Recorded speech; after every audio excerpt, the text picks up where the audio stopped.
In my video called A Note to Archeologists, I went in great detail about the ever-expanding evasive timeline used by mainstream science to date our universe and Earth. If you've watched that video, then there probably isn't a need to watch this video too, because this is simply a condensed version for the non-scientist audience. Maybe this video would be helpful to others that you know, so feel free to share it.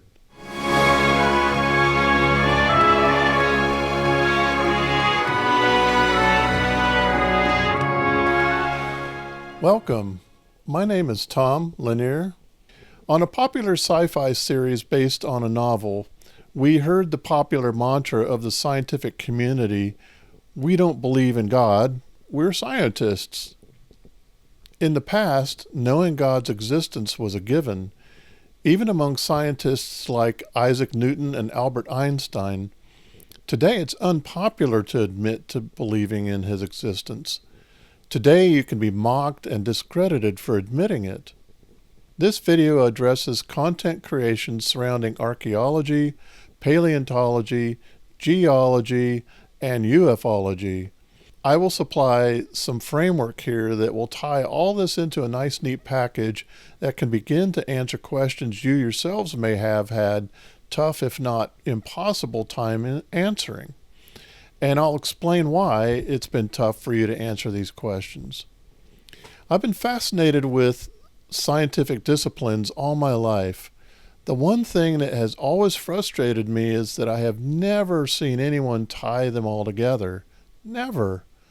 So that's what I'm going to do in these videos. I'm going to tie them all together. The thing I've found in common with all the videos, books, TV documentaries, etc. that cover these topics is that they tend to start the book or video with questions and unfortunately end with the same questions unanswered. Rarely do they answer their own questions. It feels like clickbait. At times I've wondered if these disciplines actually want answers, or if they're like some of the health organizations that seem to not want to find a cure because if they do, they'll be out of a job. I understand that there are well-meaning scientists or content creators, but I also know that there are some at the top of these disciplines I'm addressing that know the truth that I'm going to be discussing in these videos, yet they don't want the rest of their colleagues to know what they know because the truth would upset the cart that's been kept a secret for a few millennia. There are powers that be that keep this in check. You may be thinking, another conspiracy theorist, but I encourage you to listen for a few more minutes because I believe what I'm doing on this channel is unique and needed, and I'm hoping that if you agree and would like to help spread the truth about our history and heritage, then I believe it will be worth your time. Okay, who am I and what authority do I have to be speaking on these subjects? I won't take up time on this video to explain who I am. You can watch this video to get that answered. I will say this, though, that my foundation is based on biblical facts and the support of other trusted texts, such as the Book of Enoch, the Book of Jasher, the Book of Jubilees, and trusted historians that lived back then. I will explain why we can trust these books and their authors in another video, but in short, God says it, I believe it. We have archaeological evidence all around us of how everything that has been stated in these books have been proven to have happened, and more evidence is being covered now in an exponential manner that is showing even more that there's also a lot of evidence that's now being suppressed, like at Göbekli Tepe. There are truths there that they don't want to be uncovered.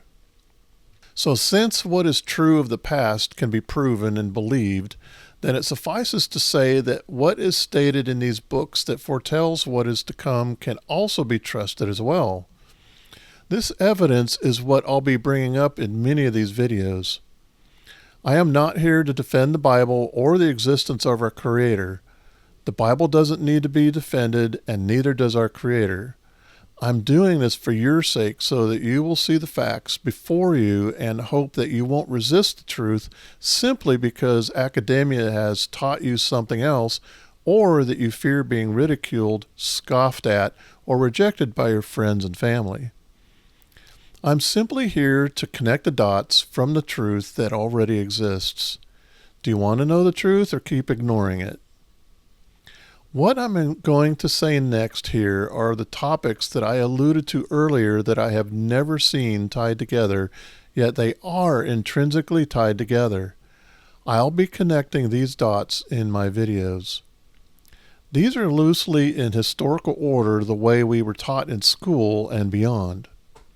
Our origins, taught as the Big Bang, dinosaurs, Neanderthals, civilizations, megaliths and giants. We weren't taught about these in school. Pyramids, Nephilim and demons. We weren't taught about these in school either. UFOs and space aliens. We weren't taught about these either in school. Who runs the show on Earth? Whoever has the gold makes the rules. There's more to it than that, which I'll get to in another video. Our true timeline, I'm not going to go into great detail here about our true historical timeline. That's for another video series, but this is part of the foundation of truth that will allow us to tie all these topics together. And if you choose to come along, then you can be part of this and teach others the truth. The timeline that academia and the mainstream sciences have taught us has an elusive beginning. They want us to believe in a Big Bang that they can't put a timestamp on. The Big Bang is based on chaos, but it can't have existed because, for one, there is no order in chaos. Yet, our universe and everything in it, including down to our smallest particles, are in complete, magnificent order. Do you agree? To get to the point, the one thing that brings all these topics together into a nice, neat package and helps us make sense of it all is the timeline. I know that may sound odd, but here's why it's true.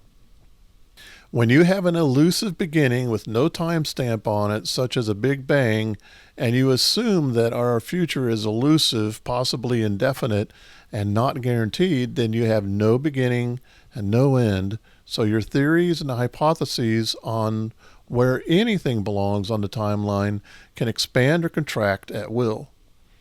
The only events that you can track are the known dated ones. That is, the ones that date themselves on documents, or we are able to timestamp with certainty and proven evidence.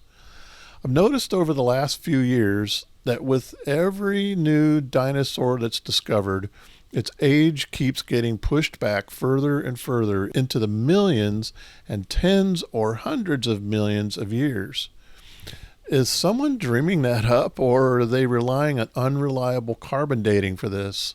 I always wonder if they just dream that up so they can be noted as finding the oldest bones, or maybe just for the wow factor. Here's an in-depth video that explains why we cannot depend on carbon dating. For one thing, in many, if not most cases, the results from carbon dating must be adjusted to fit the narrative suited for that test. That's manipulation of the test results. If it was accurate, it wouldn't need to be adjusted. If you adopt the timeline I'm about to present, then all this time stamping becomes a cinch, and you'll have no use for the unreliable carbon dating tests. With this timeline, there will also be no need for using the term prehistoric because we'll have everything within a documentable timeline. That's right. Our history, at least the superstructure of it, is documented and documentable, even the dinosaurs.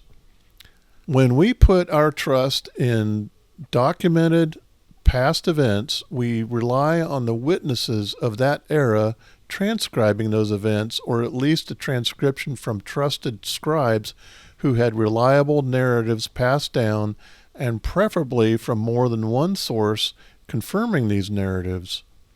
Since we do indeed have such documentation from several reliable sources, we can rely on their testimony and safely place their events within the timeline provided. Some of the sources that are most commonly known of are the Bible, the Book of Enoch, the Book of Jasher, the Book of Jubilees, the Seder Olam, the Dead Sea Scrolls. Other trusted ancient sources include Josephus. We also have accounts of many of these ancient events passed down and documented by many different cultures around the world. Many of these have been warped over time to fit their cultural narrative, but the foundational truth can be seen within their stories. The worldwide catastrophic flood of 2269 BC, or 1656 AM, is a commonly accepted event among most cultures. The flood divides the line between the known and seemingly unknown timestamps, since the mainstream method of timekeeping back then among timekeeping cultures was to associate the year of an event with the reigning monarch. This was in part because of the homage given to the monarchs. Unfortunately, this created some ambiguity and uncertainty at times, since these lines were sometimes intentionally blurred, like in the case of the ancient Egyptian kings and pharaohs. They oftentimes attempted to erase the previous monarch's existence from the records and inscriptions, even if it was their own father. Since our current system using BC or BCE or any combination of newly invented acronyms to avoid the attribute to Christ counts backwards, it seems to solve the problem for modern man to date our past, since modern man doesn't know about or want to ascribe to the following time-stamping method. Fortunately, the books I previously mentioned have all dated events based on the beginning of time, that is, from the first day of creation. This puts what I call our historical dividing line, the flood, at 1656 AM. For those who don't know, AM is the Latin acronym for Anno Mundi, which is translated as the year of the world. These ancient books actually place the flood specifically at IR 1656 AM. Why is it important to know the exact date? Because there are many prophecies that were given by God to Adam and Enoch that relate to near future events and progressively further out events. So to prove that these prophecies are from God, he gave us specific dates and timelines for these events, because he's the only one who can make these things happen with such accuracy. The point of accuracy is also so that when the observing audience sees these occur, they will have no excuse for not believing that he is who he says he is, our Creator. It also lends credence to whatever else he's told us in the Bible, such as who Jesus is and why you need to know. All the prophecies in these books have come true up to our point in time, so we can be assured that the future ones will also. They involve all of us, so wouldn't you be interested in learning what they are? If you want to be notified of future videos, subscribe to this channel and click the bell. You know the rote. Also, I have links to many of these books I refer to so you can read for yourself. Now that we've established that the beginning of the timeline was 5,949 years ago as of the recording of this video, and that our Creator knows what is yet to come, wouldn't it be safe to assume that he also knows the end of the timeline as well? I understand that no one wants to think that there's an end to our timeline, but there is, and I'll explain. There's actually an end and a subsequent new beginning. When I was a kid and I heard that, to God 1,000 years is like a day, and then I learned that there will be an end to this current existence as described in the book of Revelation and other places in the Bible, then I thought, well, maybe our week is a picture of his millennial plan for us. Maybe his plan for mankind is only 7,000 years long before he does his makeover. Well, fast forward in my life, and I learned that this is exactly what he has in mind, as recorded in these books I mentioned. Without going in great detail on that at the moment and explaining what is coming next according to these prophecies, I'd like to get to my point right now for your sake regarding God's timeline and the evasive timeline discussed earlier that the science community typically adheres to. Since we're proposing a 7,000 year closed timeline, then how do we squeeze all the dinosaurs, pyramids, the flood, and UFOs into this extremely short amount of time? First of all, we dismiss the Big Bang and we accept a 7-day creation. That's a week of 24-hour days, not some other time cycle. It doesn't make sense for God to establish a 24-hour cycle at the beginning of his creation and call it a day and then base the creation timeline on some other cycle and call them days as well. He's not a confusing God. He created order and showed that right from the very beginning. Then God said, "Let there be light," and there was light. And God saw the light, that it was good. And God divided the light from the darkness. God called the light day, and the darkness he called night. So the evening and the morning were the first day.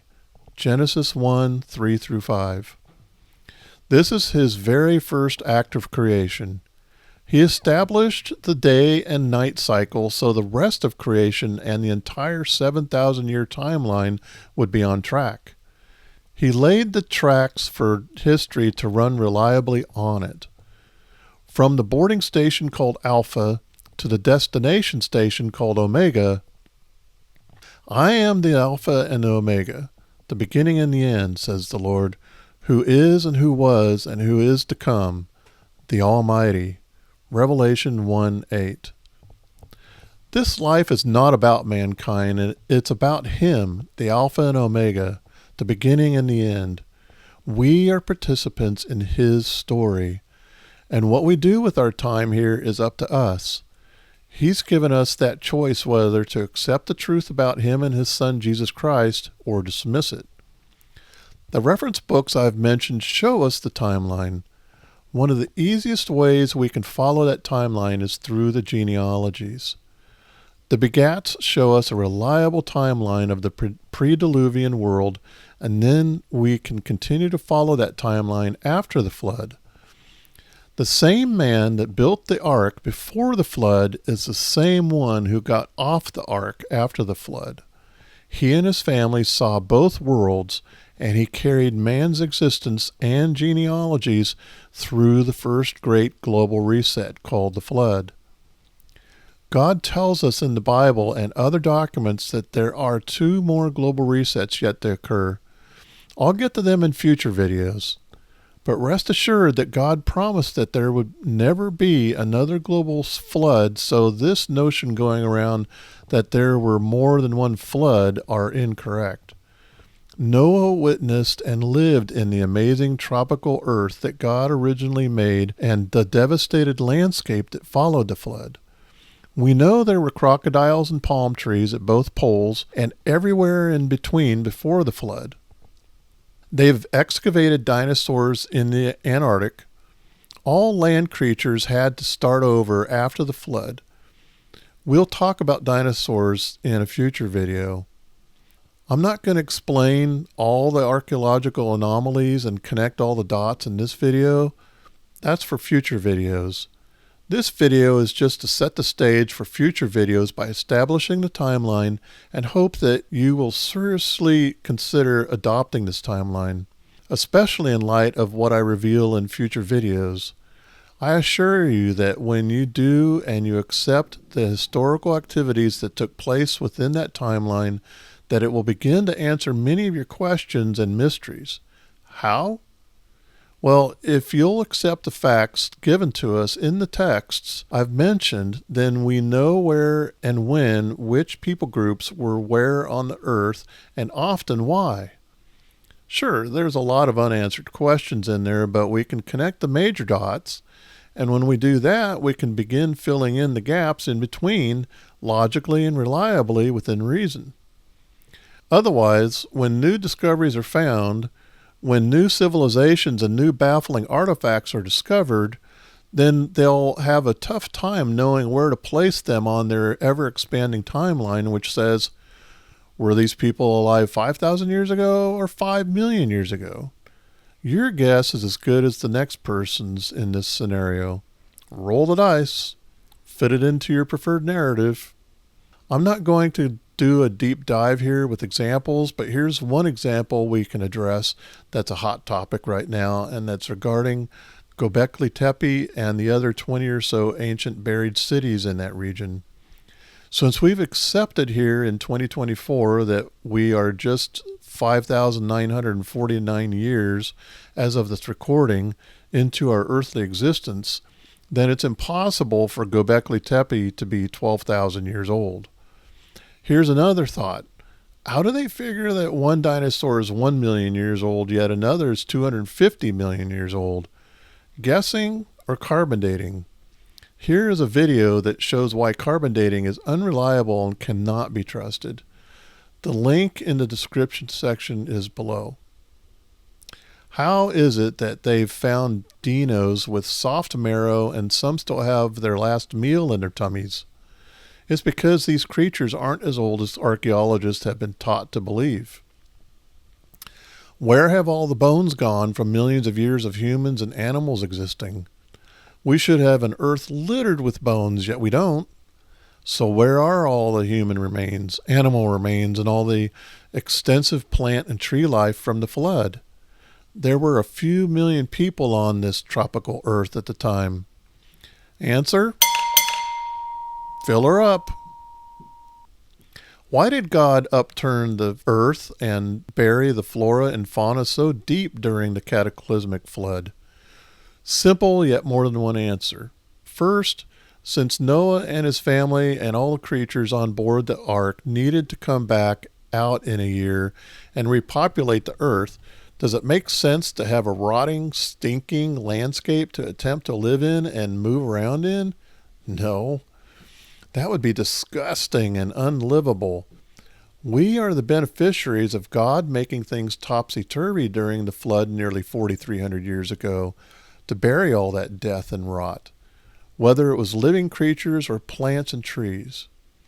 The oil, gasoline, plastics, and other products we use today are derived from our ancient ancestors' existence. We call them fossil fuels because no one wants to think about human remains in that goo as well. That deep space down in the earth is more like a common grave for all pre-flood land habitation. There's a great article link in the description section that explains this. A second reason God buried them so deep is because it's stated in the ancient texts that mankind and the Nephilim experimented with and polluted every living creature on earth. So God needed to bury all this pollution and make it inaccessible to future generations as part of the first Great Reset. A third reason, somewhat based on the second reason, is that God didn't want future generations having access to the genes of the deceased and recreating the things that existed before the flood. God told mankind not to mix things together. In other words, hybridizing. Think X-Men. Think satyrs and centaurs. Think mermaids.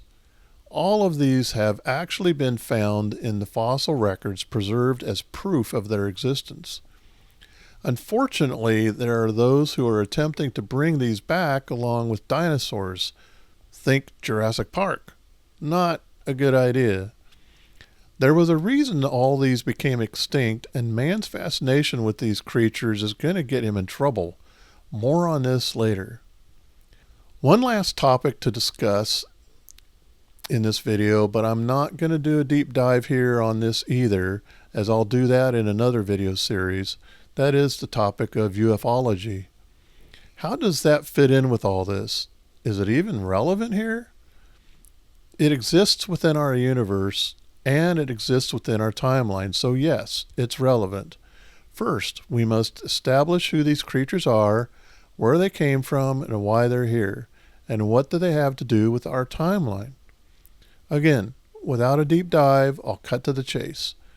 In the creation events, God makes a point that there was nothing in existence in our universe before he created it, barring the creatures we call angels and the domain called heaven.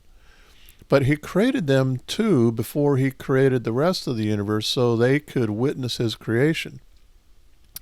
He also shows us that his complete attention was on the earth, so much so that his son Jesus Christ was sent to the earth to die for the sins of those on the earth, then rose again the third day, and then after 40 days he was seen ascending into heaven. Luke 24:51 and Mark 16:19 tell about the ascension of Jesus. That's intense. The creator of all that exists in heaven and on earth sends his only son to one planet to live and die for that one planet. There is no hint of any other peoples or their need for a savior. There was no need for another habitable planet. He only needed one place to raise a multi-generational host of people to be with him throughout eternity. Since people live and die, and most natural resources are regenerative, there's more than enough room here to accomplish his plan. It's perfect.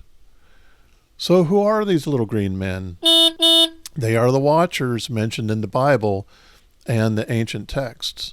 I'll explain more about who the Watchers are in another video. Personally, I don't believe they originally looked like this. I believe this is their current state after being cast out of heaven after their rebellion, or their appearance is merely a ruse, the product of shapeshifters, which the extra-biblical texts assert the demons are capable of. Before the flood, the Watchers disobeyed God by teaching men and women the sciences and all sorts of other things, including how to make weapons and war. They also procreated with women, and the offspring were the giants of old. We're talking gigantic giants, the Nephilim. I won't go any further on these topics in this video. These Watchers are now collaborating with the global elite to create this new global reset, as the WF calls it, and create the one world government that will usher in the end times. If you understand the plan, the long-term plan, then it all makes sense and you can accept the timeline I've presented. Roughly 6,000 years for man to try to make things work on his own, then 1,000 years for Jesus Christ to reign and show men what he's truly like in person. That's the 7,000-year timeline in a nutshell. After the millennial reign of Jesus Christ, as stated here, he'll obliterate the universe and start over with a new heaven and a new earth with him at the center of it. It'll be glorious. Choosing to believe an ever-expanding universe with ever-expanding ideas doesn't change the facts. And the more time marches on, the more facts are being uncovered. God has kept the best stuff for last as proof to the last generations that he is who he says he is, so you'll believe who you need to believe to be with him who he says he has been all along. For God so loved the world that he gave his only begotten Son, that whoever believes in him should not perish but have everlasting life. For God did not send his Son into the world to condemn the world, but that the world through him might be saved. John 3:16 through 17. To learn more about the gospel, follow the link in the description section below. So until the next episode, take care and take Christ.